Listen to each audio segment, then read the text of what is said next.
How's your energy, Southern Arizona? Good evening to you. I'm Paul Cicala. Your Arizona Wildcats took the court against first place Washington tonight at McKale Center. It's the first game this season Arizona would not have a longtime Sean Miller assistant coach on the bench. The Arizona Board of Regents has moved a step closer to assistant Mark Phelps being fired.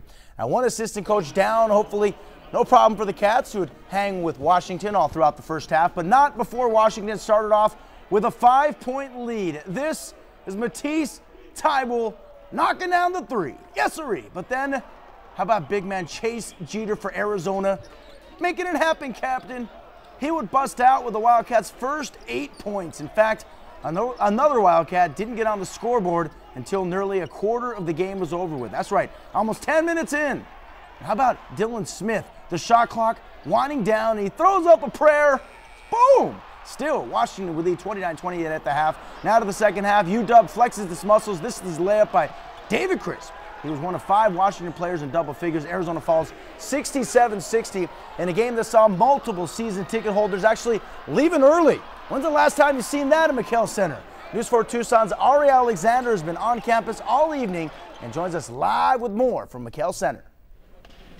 Yeah, Paul, a tough game on the court for Arizona, 67-60 loss, where, as you mentioned, there were people leaving for the exits very early in this game. 6-8 minutes left in the game, and people were getting out of here because they thought the Cats would end up losing. This is the third loss at McKale Center this season, and all three of the teams not necessarily all that impressive. Baylor, Oregon, Washington, and then after the game, Sean Miller refusing to comment when asked several times about what's going on with assistant coach Mark Phelps, who is on paid suspension as the University is working its way through terminating Phelps. As far as what's on the court, Washington just the better team and are still undefeated in Pac-12 play as Arizona flails toward the Pac-12 tournament.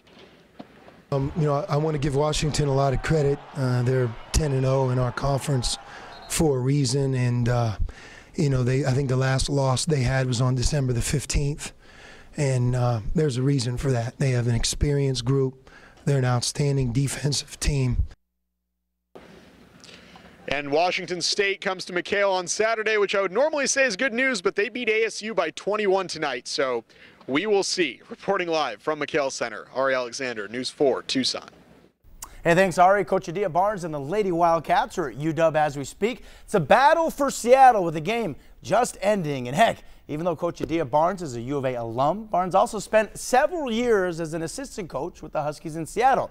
She's also played 3 years with the WNBA's Seattle Storm. Let's go ahead and pick things up in the third quarter as it's winding down. And you got to love the quickness of Erin McDonald, taking it strong to the hoop. The Wildcats would lead by 2 at that point. Arizona pulled away in the second half for the 69-59 victory. McDonald scored 24 points on the night.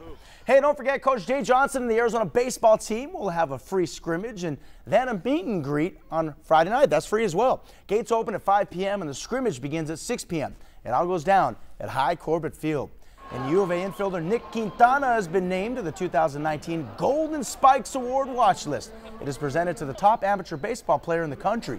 Quintana enters his junior year with the Wildcats next week as Arizona hosts UMass Lowell at High Corbett. Quintana hit .313 last year and led the team in home runs and RBIs. We'll be right back with the last look at your weather. That ball is gone.